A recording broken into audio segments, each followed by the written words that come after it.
உங்களுக்கு தெரியுமா, இந்தியால second highest number of diabetes patients இருக்கிறாங்க. ஸோ, இவ்வளோ காமனான நோய் பத்தி என்ன மித்தெல்லாம் இருக்குன்னு பார்க்கலாமா? Myths about diabetes.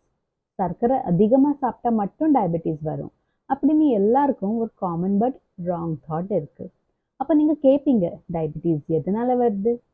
Insulin resistance, உடல் பருமன், ஆரோக்கியமற்ற வாழ்க்கை முறை, ஓவர் ஈட்டிங் பண்றது, எக்ஸசைஸ் பண்ணாம இருக்கிறது, சர்க்கரை அதிகமா சாப்பிட்றதுனால மட்டும் இல்ல.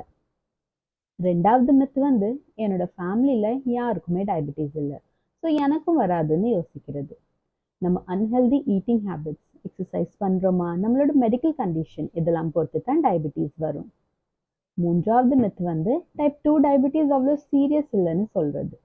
டைப் 1 அண்ட் டைப் 2 டயபெட்டிஸ் வந்தாலே நம்ம கண்டிப்பா டாக்டர் சொல்றத ஃபாலோ செஞ்சே ஆகணும்.